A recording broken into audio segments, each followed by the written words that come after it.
My name is Anna, and in this video I am presenting my master thesis topic, which is numerical modeling of plastic pyrolysis in a solar cavity receiver reactor, performed as part of the KIC InnoEnergy Select Master Program under the supervision of IST Lisbon and UPC Terrassa.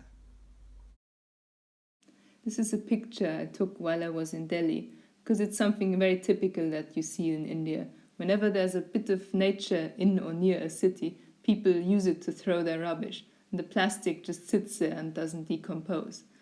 Of course, in Europe, it's not quite as bad, but we still send more than 50% of our plastic waste to landfill, and there it leaches toxic additives into the environment just the same.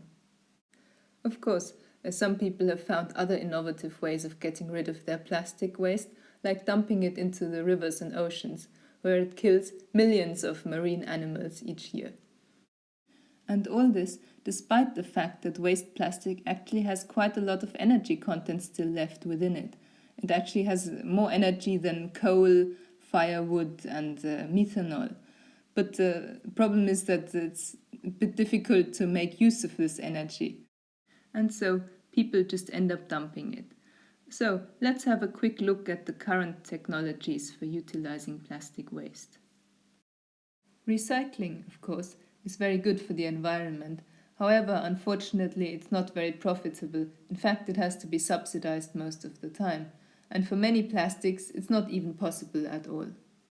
You can add it to normal waste and burn it in a waste incinerator, but that's not so ideal because burning plastic creates a lot of toxic pollutants, and then the incinerators need more expensive gas cleaning systems, which reduces their overall efficiency. And actually, incinerators don't make a profit. You have to pay an incinerator to take your waste, so it's not such a good solution, really. You can also put it in a gasifier, but they're quite complex and expensive, and it doesn't make so much sense for plastic because you destroy all the chemicals that you could get from pyrolysis. Pyrolysis means that you simply heat the plastic in the absence of oxygen until the chains begin to break apart and it turns back into oil and some gas. However, this requires a lot of energy, and if you purchase that energy, then it's not very profitable. And so many plants have ended up shutting down again after some time. So this is where solar power comes to the rescue, because if all you need is heat energy, then a simple parabolic dish can focus the sunlight onto your product and heat it up.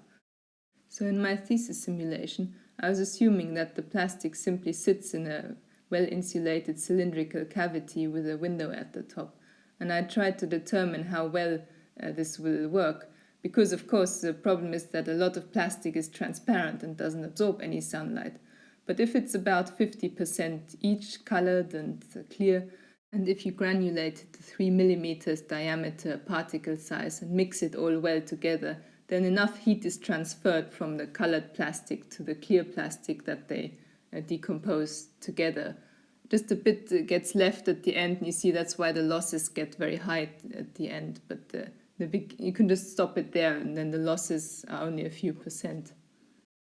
I was assuming that the hot product gas passes through a catalyst straight after the thermal decomposition, and you can use whatever catalyst you want to tailor the product spectrum to whatever you need, whether it be very valuable petrochemicals or simply fuels like methane, propane, petrol or diesel.